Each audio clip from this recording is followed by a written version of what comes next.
Back my dear students and आप लोग जानते हैं कि हम लोग इस वक्त क्लास चैप्टर जो कि काफी इम्पोर्टेंट है कंपटीशन के हिसाब से भी और बोर्ड्स के हिसाब से भी, उसमें हम लोगों ने अभी तक 2 पार्ट पढ़े हैं।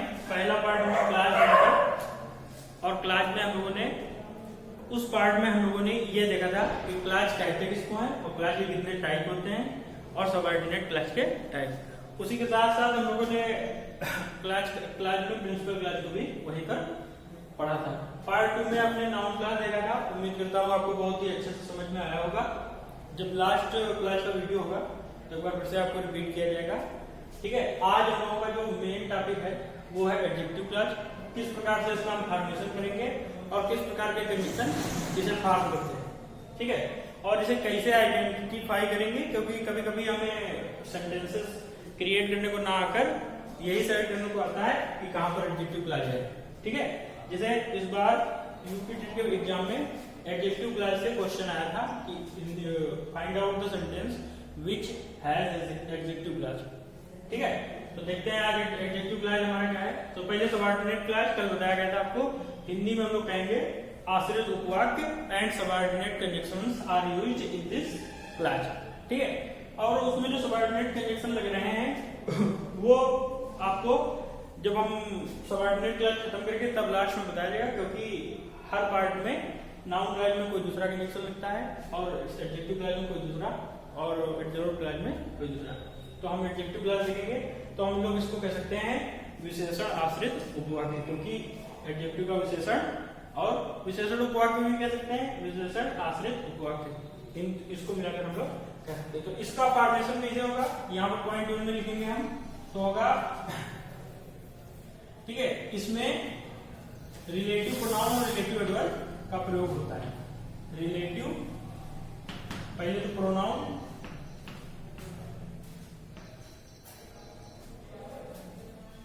एंड रिलेटिव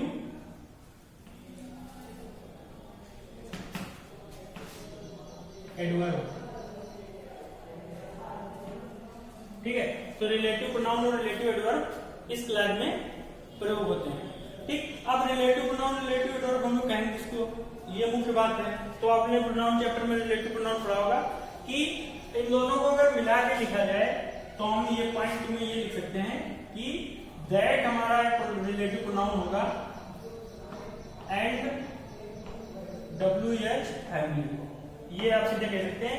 ये आपको जानना है कि किस प्रकार के कंजंक्शन लगते हैं तो आप वो कहिए, वरना आप ये जान लीजिए WH फैमिली और दैट मिला दीजिए, आपका pronoun relative pronoun relative adverb mix हो जाएगा। WH फैमिली में कुल 4 हैं जिसको हम लोग रिलेटिव एडवर्ब कहते हैं। तो हम लोग तीसरे पॉइंट में वही लिख लेते हैं, एग्जांपल देखेंगे। ठीक है, रिलेटिव एडवर्ब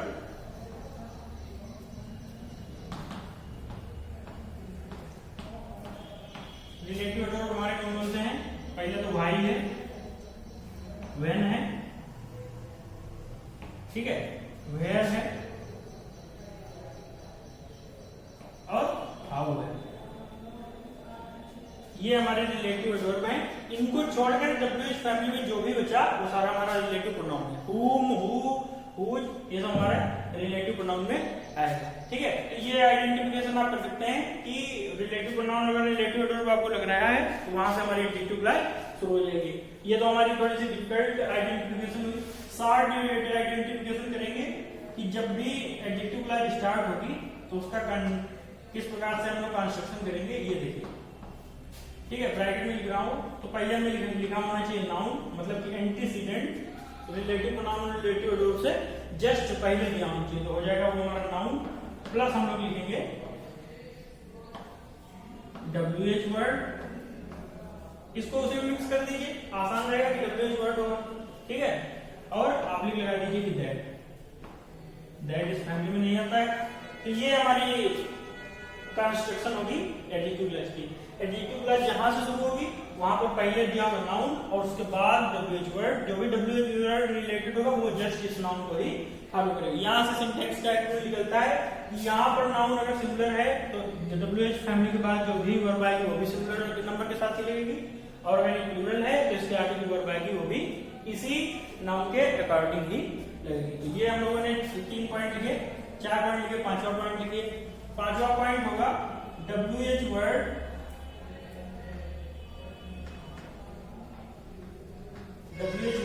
ऑब्लिक दैट, ठीक है। और कल हमने बताया था का हिंदी मीनिंग,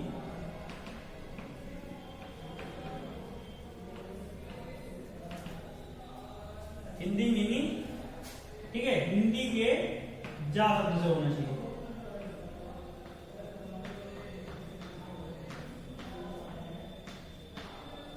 हिंदी के जा शब्द से होगा। थोड़ा सा आपको हिंदी जानना बहुत आवश्यक है। आप कितने भी इंग्लिश मीडियम के हो, आपको अगर हिंदी नहीं आ रही तो बहुत दिक्कत यहाँ पर नहीं होती है, ठीक है। क्योंकि आपको या फिर ये 3 पॉइंट जो हमने बताया आपको क्लियर होना चाहिए। अगर नहीं क्लियर है तो फिर आप पहचान नहीं पाएंगे कहाँ से हमारा क्लास है, और काफी इंपॉर्टेंट चैप्टर है। तो यहाँ पर जो भी WH वर्ड हम लोग एग्जीक्यूटिव क्लास में लगाएंगे या दैट लगाएंगे, उसकी ठीक हिंदी जा शब्द से ही होनी चाहिए। मतलब जा प्रोनाउंसिएशन अगर उसके हिंदी वर्ड का हो रहा है, जैसे अगर हमने यहाँ पर मान लीजिए वेयर लिखा है, ठीक है, वेयर, अब इसकी हिंदी हम लोग कहाँ ना करके करेंगे जहाँ। अगर कहाँ कहेंगे तो कल आपको बताया गया था कौन सी क्लास मिलेगी, नॉर्मल क्लास की, कहाँ से हिंदी। अगर जहाँ होती है तो हमारा एग्जीक्यूटिव क्लास फॉर्मेशन बन जाएगा। ये 5 पॉइंट आप लोग गौर से देखिए। क्या होगा, in adjective class we use, ठीक, relative pronoun and relative adverb, ठीक है, ठीक है। The conjunctions are that and WH family words, ठीक है। Relative pronoun, relative adverbs are why, when, where और हाउ, ठीक है।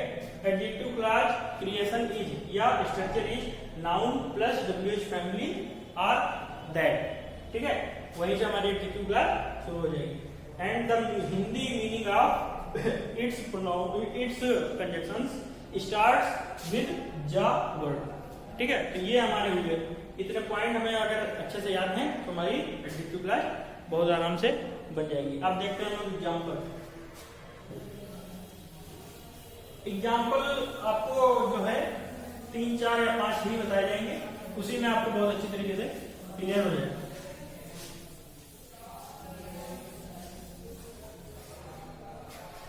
ठीक है, अब एग्जाम्पल देखिए।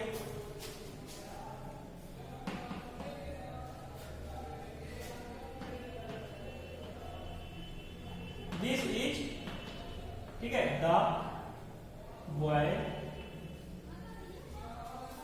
Who is my friend.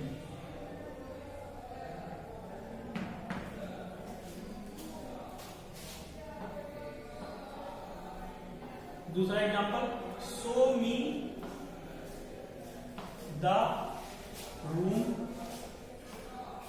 Where you put my book. Show me the place where you put my book, ठीक है। इसके बाद 3 नंबर का एग्जांपल देखेंगे।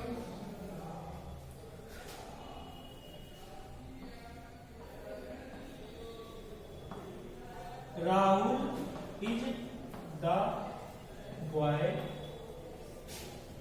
whom I met yesterday.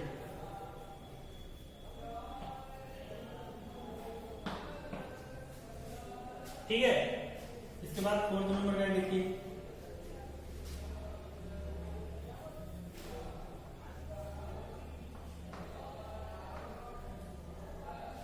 I don't know. I don't know the girl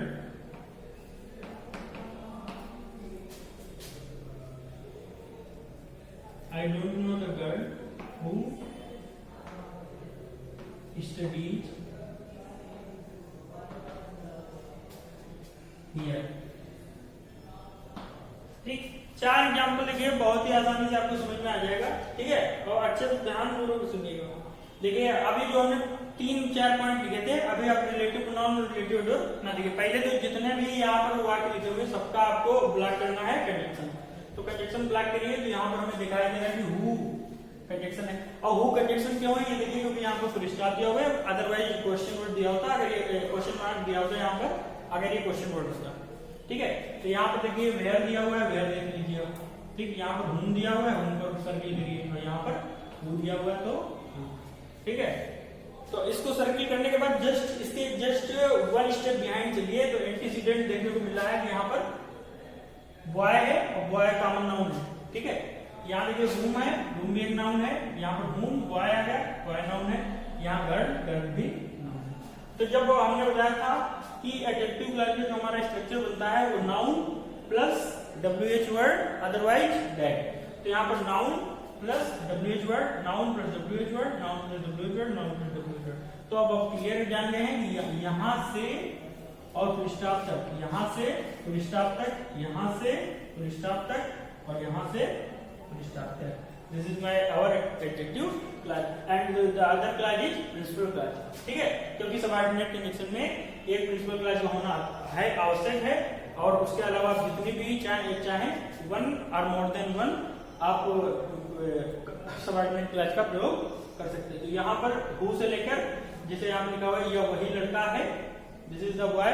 ठीक है, who, अब इसकी हिंदी हमने बताई कि दूसरा तरीका इसको पहचानने का क्या है, जो, हु इज माय फ्रेंड, जो मेरा मित्र है। जो यहाँ पर से इसकी हिंदी आ रही है जो से। ठीक है, ये हमारे एडजेक्टिव क्लॉज भी। और show me the place, show me the room, मुझे वह कमरा दिखाओ जहां जहां तुमने मेरी पुस्तक रखी थी। तो यहाँ पर जहां से हिंदी आ रही है, ये भी हमारी एडजेक्टिव क्लॉज है। Rahul is the boy, Rahul वही लड़का है जिसको, हूं माने जिसको। तो यहाँ पर जिसको से जहां से आ रही है बस हमारे लिए इतने काफी है, जिसको दिया है तो हम लोग ये कह देंगे कि हमारी एडजेक्टिव क्लॉज है। I do not know the girl, मैं उस लड़की को नहीं जानता हूँ जो, तो ये हमारी एडजेक्टिव क्लॉज है। तो जब हमारी एडजेक्टिव क्लॉज हुई इस प्रकार से हम इसको ब्लॉक करेंगे। दो तरीका है, या तो नाउन प्लस जो भी कंजक्शन यहाँ पर लगा हुआ है वो WH फैमिली का हो या फिर दैट का हो, अदरवाइज जो भी हम कंजक्शन लगा रहे हैं उसकी हिंदी जा सकते हो, तो हमारी एडजेक्टिव क्लॉज यहाँ पर आर होगी। ठीक है, आज की वीडियो में इतना ही। नेक्स्ट वीडियो में आपको एडवर्ब क्लॉज या इसी का एक बार फिर से रिवीजन आपको कराया जाएगा। Thank you.